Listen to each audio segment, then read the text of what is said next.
Morning, everyone. Happy New Year. Thanks for being here. We had our first in-person and hybrid caucus meeting of the year. It was good to see everyone who was back in town for our first full week of the second session of the 117th Congress.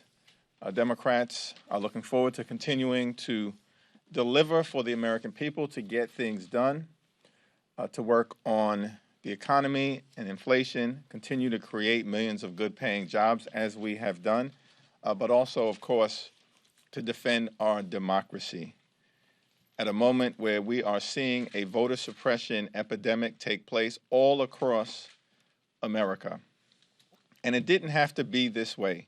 We just marked the one-year anniversary of the January 6th insurrection. We know that was a violent attack on the Capitol, the Congress, the Constitution, and the country, incited by the former twice-impeached so-called President of the United States of America. It was an inflection point in our country and for our democracy. Democracy did prevail that day.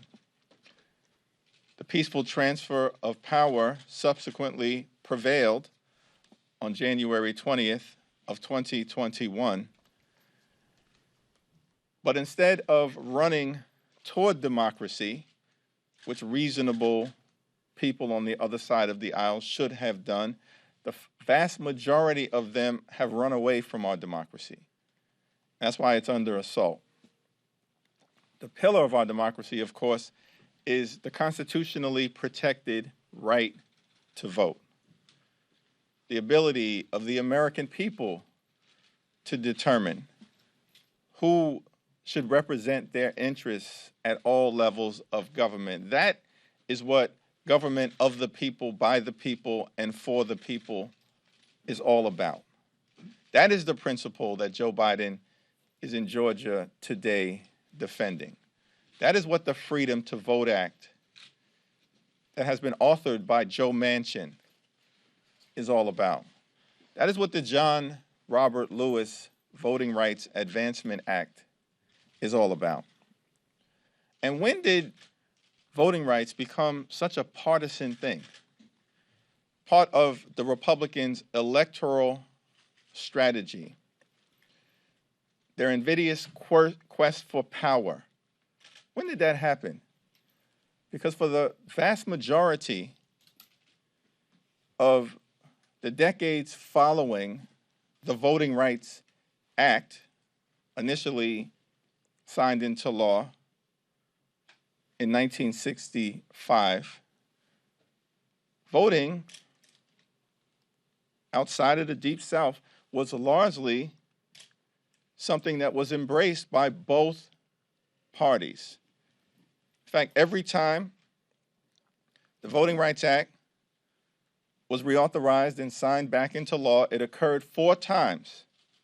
It was signed back into law by a Republican president. 1970, Richard Nixon, of all people. 1975, Gerald Ford. 1982, Ronald Reagan. 2006, George W. Bush. What happened? Was it the election of Barack Obama? What happened? That voting rights now is a partisan thing. And Republicans are largely allergic to the notion of one person, one vote, intent on suppressing the ability of people, particularly in certain communities of color, to participate in our democracy. And so we understand the stakes are very high, and we're thankful that there's going to be movement over the next few days and activity in the Senate. We support that fully, and no matter what it takes, we're going to defend our democracy. We're going to protect the right to vote. We're going to continue America's long, necessary, and majestic march toward a more perfect union. I yield now to our Vice Chair, Pete Aguilar. Thank you, Mr. Chairman. Happy New Year. As the Chairman mentioned, the House Democratic Caucus is completely supportive of efforts to protect our democracy. We saw, in my work on the January 6th committee, we've seen what this means. We've seen how important and fragile our democracy is, and we remain committed to continue to work to protect it at each and every turn. I look forward to my continued work with my colleagues in a nonpartisan way on that committee, and our work as House Democrats to ensure that we strengthen the pillars of our democracy, support and lift up the work that is going on in the Senate, and ensure that every individual has a right and has a protection to vote. Thank you, Mr. Chairman.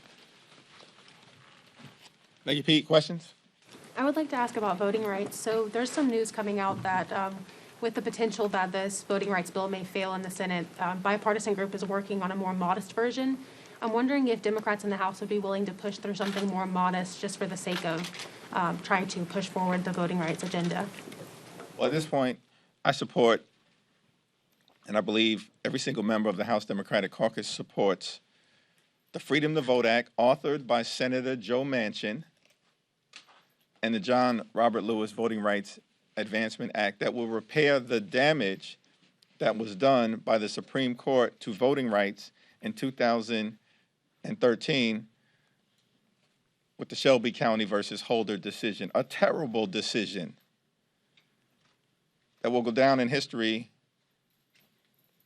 like some other decisions that the Supreme Court has issued around Dred Scott, Plessy versus Ferguson, and things of that nature. And so, as far as I'm concerned, the two pieces of voting rights legislation that are live in the Senate are what the Senate should move on. Can I follow up real quick on that? If there was a bill that came out that had some bipartisan things, like just a less pieces of legislation, maybe it removed the mail-in ballots, but it kept the extended period for the extended early voting period, would you support that, or what must be in a piece of legislation that you guys, like what's a deal breaker for you guys in the House, the Democrats there? Well, I don't want to comment on anything other than the bills that we believe right now are necessary to defend our democracy. If we reach a point in time where the Senate, for whatever the reason, is unable to break through the filibuster, which they should deal with, and invoke cloture, then I'm happy at that point in time to evaluate what the other alternatives are, but we're not at that point right now. Alternate both sides. Thank you. Speaker Pelosi in December rejected the idea of a stock trading ban for members of Congress and their spouses, citing the fact that we're a free market. But this is an idea that has between 67 and 76% support, depending on what poll you look at. And Punchbowl News did report this morning that Leader McCarthy is at least interested in the idea.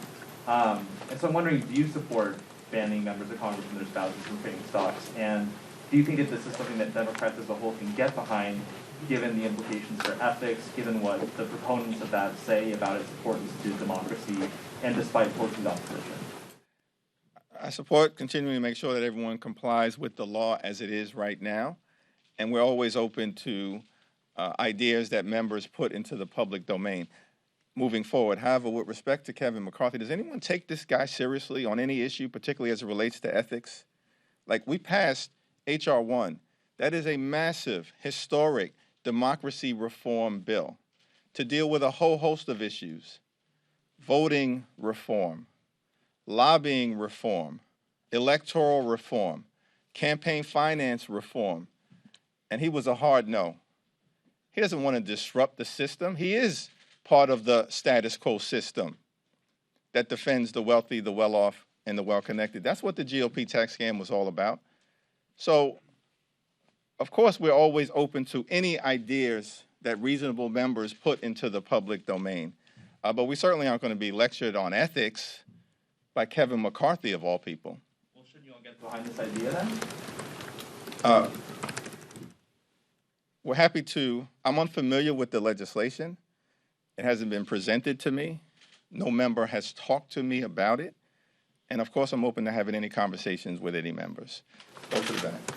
Mr. Chair, thank you. I know you just put out a letter to some of your colleagues announcing that you're canceling the Democratic retreat for next month. Given that, pardon me?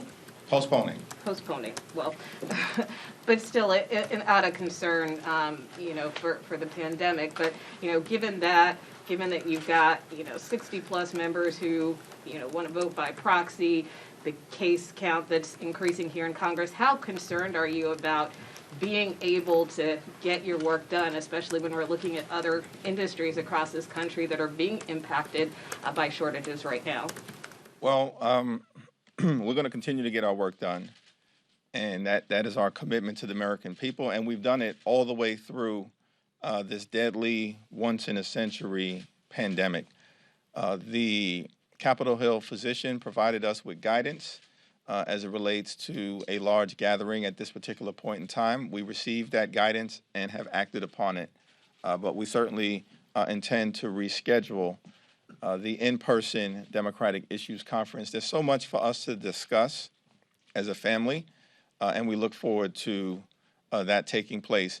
In terms of continuing to get our work done, I think President Biden has an incredible record to be proud of. 6.4 million jobs created in the last year.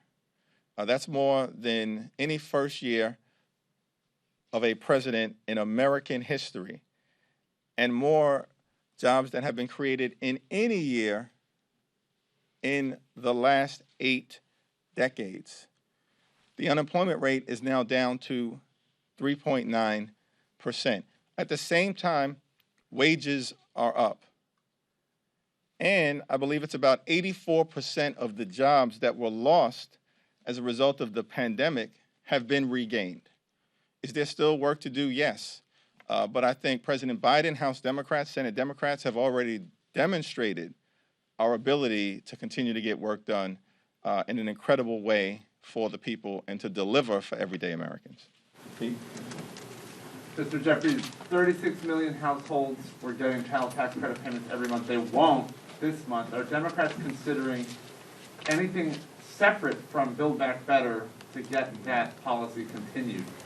Well, I want to yield to Pete on this, who's been very involved and sits on the Appropriations Committee. But it's my hope and expectation that we are going to be able to arrive at an agreement with the Senate, including Joe Manchin and Kyrsten Sinema, around a Build Back Better Act that creates good-paying jobs, that preserves the child tax credit, that addresses the climate crisis, and that lowers costs, lowers housing costs, health care costs, lowers the high price of life-saving prescription drugs, particularly insulin, but a whole host of other drugs, and really delivers, for the American people. Those conversations, as I understand it, are ongoing amongst the Senate colleagues and with the White House. We, of course, are supportive of that, and it's my expectation that we're going to be able to get something done.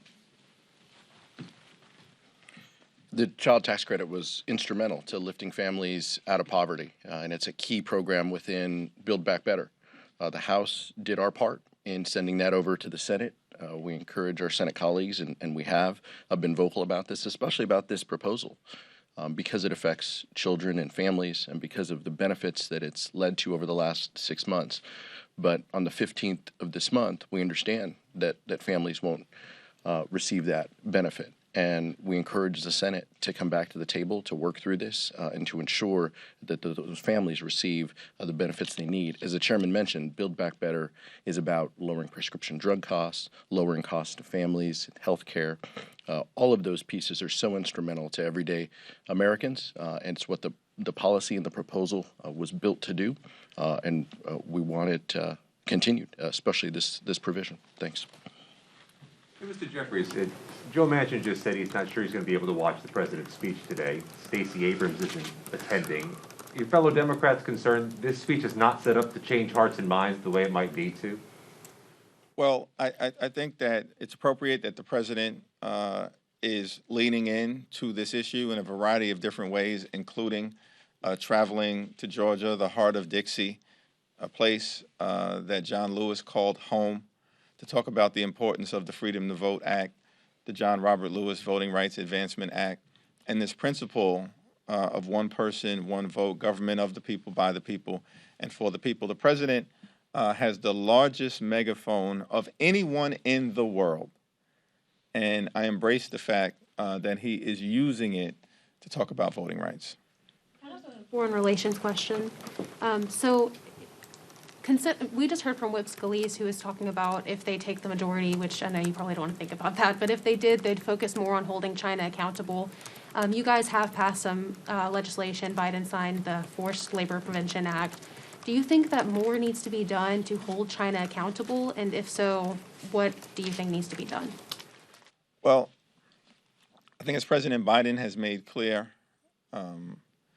China is an adversary, a geopolitical adversary, certainly economically, and, in other strategic ways across the world.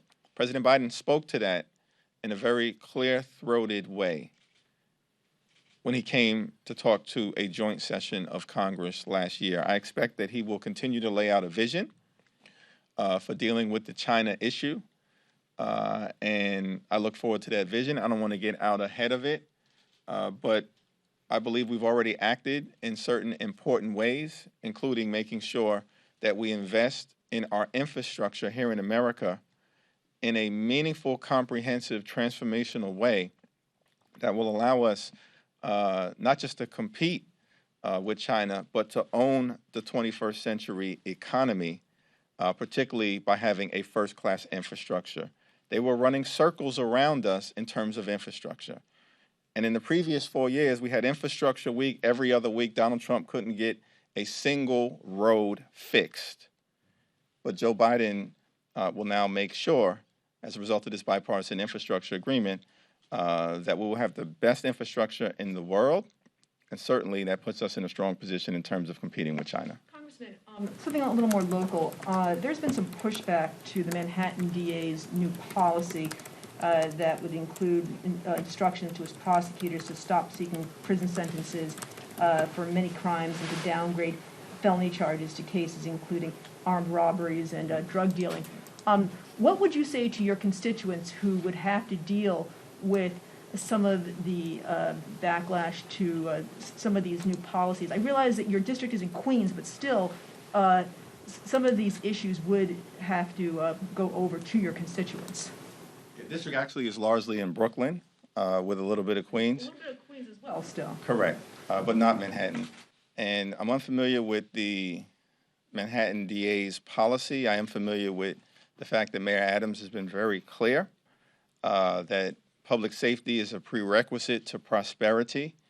And as a former decorated law enforcement officer who also was a captain and a lieutenant, but walked the streets protecting New Yorkers during a very difficult time, I think that we are in good hands with Mayor Adams. I also can say that the Brooklyn District Attorney, who I work with closely, as a result of his efforts in balancing both public safety and justice, homicides were down in Brooklyn last year, shootings were down, violent crime was down. That's a good thing. But do you think DA Bragg should be prosecuting these crimes? I'm unfamiliar with his proposal. Thank you. Since you guys have come back, we've obviously seen a dramatic spike in the Omicron variant. Unsurprisingly, Scalise was up here, obviously criticizing Democrats, Biden's response to it, but it is a message that actually has been resonating with voters. A lot of, including Democratic voters, wondering why they have to wait in lines for tests, waiting why these, promised home delivery tests haven't been made yet. What are Democrats trying to do right now? What is the message to make sure that voters, especially your own voting bloc, do trust you all with the pandemic, given that is really a big argument that Biden made on the campaign trail that he was going to be able to do? Well, the vice chair and I have an agreement that he answers all difficult questions, so I'm going to yield to him. But President Biden has been a strong leader on the public health crisis and the pandemic. And this is a very difficult, once-in-a-century pandemic, and it's caused a lot of pain and a lot of suffering and a lot of death. But the fact that we at least are in a position to have fought through the Delta variant and emerged from it, and now we're fighting through the Omicron variant, and we will emerge from it. It's a testament to our leadership, President Biden, Speaker Pelosi, House Democrats, governors all across the country, mayors and others. But it's a testament to the resilience of the American people. And President Biden made the commitment that hundreds of millions of COVID-19 at-home testing kits will be made available to the American people, free. And that has happened. I've seen it in my own community, and I know it's happening in communities all across the country. The Omicron variant, while less lethal, is highly transmissible, and it's come in like a hurricane. And I'm confident that President Biden is doing what is necessary in an emergency to mobilize the resources that will help the American people get through this variant and ultimately crush this virus and get through this pandemic. I thought the chairman did quite well with that. But what I would say is House Democrats continue to support the administration's proposals and their work to deliver at-home tests to Americans. They're going to stand up a hotline and have a website where Americans can register and can request one. Healthcare companies now are required to cover a number of tests per month, at-home tests. But specific to the PCR tests, we know that staffing has been an issue in many communities when it comes to this. We continue to need, as we've talked about many times, whether the issue was rental assistance or others, we need local government partners also standing up and working with us to deliver on that. And so many of these issues are federal funds through the American Rescue Plan that are implemented at the local level. And so we continue to need to work with our local partners to ensure that the staffing is adequate so Americans who want tests can get tests without waiting in a burdensome line. Thank you. Any final questions? Is that a question in the back or no? All right, thank you, everyone.